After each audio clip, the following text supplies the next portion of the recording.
kusinero nila magaling magluto. Mga taga Rosario, nabalitaan niyo na ba itong sulit na kainan dito sa inyo? Hindi mo na nga kailangan pumunta ng Batangas para makatikim ng authentic lomi, gotong Batangas at chami-tamis anghang kasi Batanggenyo ang cook nila dito. Meron din sila ditong Miki, bihon, at kung mahilig ka naman sa silog, meron din sila ditong top silog, bulaklak silog. Samahan pa natin ang overload pares nila dito. Homemade siomai, homemade Shanghai, at kung hanap mo na may pang-budget meal talaga, dito ka na sa nilugaw nila. Solid yan. Nabalitaan mo na ba?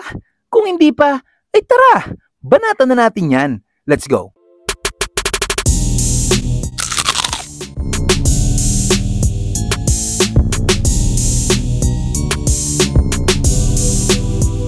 Ako po si Arniel Manalo, cook po dito sa Kuya Libs Kainan, dito po sa Salinas, Rosario, Cavite, tabi ng DIY. At meron din po kaming branch po sa Tejeros na tapat naman po ng Happy Go. Inikad po ang lahat na tikman ng aming mga pagkain dito po sa Kuya Libs Kainan, Luming Batangas at Gotong Batangas po. Ngayong araw nga ay nandito tayo sa Kuya Lebs, Goto at Lomi Batangas na matatagpuan sa General Trias Drive, Rosario, Cavite. Bago lang sila mag-Primark Center. Pagkalampas ng Rosario Medical Clinic, katapat ng Baliwag at Angel's Burger, at halos katabi ng Mr. DIY. Kung hindi mo pa rin makita, i-waste mo na lang, wasteable naman sila. At kung malapit ka naman sa Tejero, may branch din sila doon makalampas lang ng Arco. Napasugod na nga kami dito dahil sa ganitong panahon mapapahigop ka talaga ng mainit na sabaw. At para tikman ang mga pandiin ng pagkain nila dito, tulad nitong lechon loming Batangas, 100 pesos. Gotong Batangas, 60 pesos. Chami-tamis anghang, 90 pesos. Miki, 90 pesos. Bihon, 85 pesos. Tapsilog,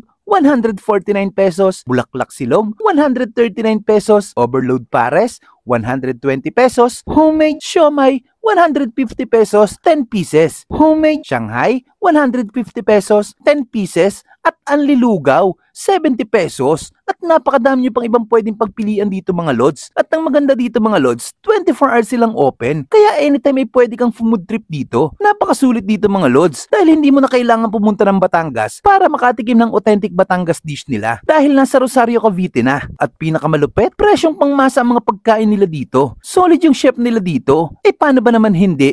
Tubong Batangas talaga siya. Simple lang naman ang kainan na to. Pero buhay na buhay ang design ng resto nila. Maaliwalas at siguradong malinis. Kaya siguradong papadami ka ng kain dito. Pagdating sa parking, meron din naman silang parking dito. Pero mas okay kung nakamotor ka na lang kung food trip ka dito. Hindi na nga namin pinatagal. Kaya nag-order na kami ng mga bestseller nila dito. At syempre, tulad ng lagi nating ginagawa, manonood na rin muna tayo kung paano nga ba nila ginagawa yung mga pagkain sinaserve nila dito. Sa kitchen pa lang nila, masasabi kong malinis. At yung cook nila dito, talagang naka-full uniform, kaya panalods yan. Mabilis lang din naman ang serving nila dito. Kaya ilang sandali lang, dumating na rin ang mga order namin. Kaya bago pa maubos ang kwento ko, tara! Kain muna tayo. Mga kabangers, dito tayo ngayon sa Kuya Lebs Kainan dito sa Salinas, sa Rosario, Cavite. Ito yung pinagmamalaki nilang Lomi Batangas.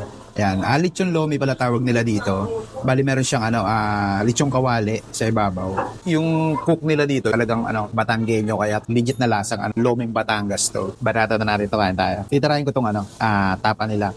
Kain tayo. Lambot ng tapa.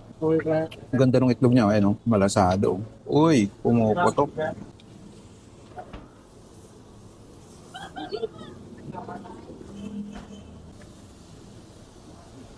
Tingnan natin yung Loming Batangas. Hindi mo na kailangan pumunta ng Batangas, nandito na sa Salinas, sa Rosario. Tingnan natin. Grabe, daming laman, 100 pesos, grabe, napakadami na nito. May mga itlog, chicharon, lechong kawali. Tingnan natin.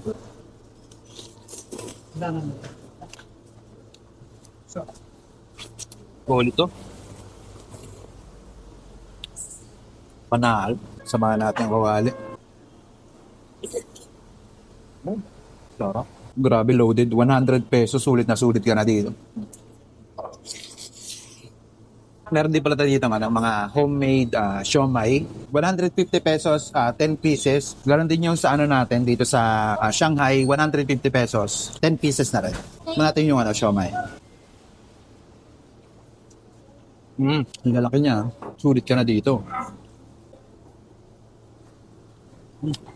Natin yung Shanghai. Sorry. Next natin, goto. 60 pesos. Gotong Batangas. Yan, ang dami na rin laman yan ha.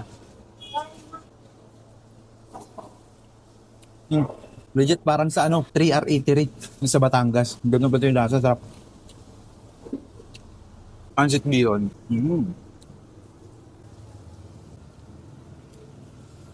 120 pesos para sa overload nila. May kasama na yung beef, lechong kawali, chicharong bulaklak, tsaka boiled egg. Ayan, grabe. Solid na yan. Ano hindi sabaw? Ayun, mga taba-taba,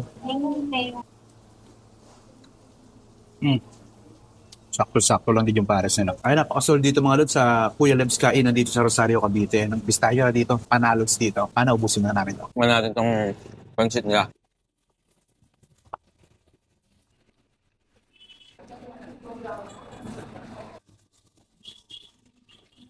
Kumain natin tokwa at baboy.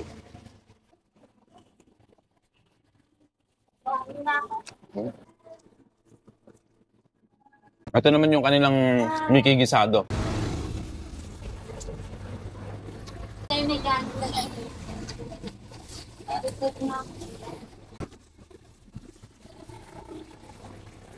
Napakasulit dito mga lods, kaya kung naghahanap ka ng mga authentic Loming Batangas at Gotong Batangas, samahan mo pa ng comfort food nating mga Noipi, bisitahin mo na ang Kuya Lebs, Goto at Loming Batangas. Napakasolid niyan lods. O paano? Hanggang susunod nating food trip. Paalam!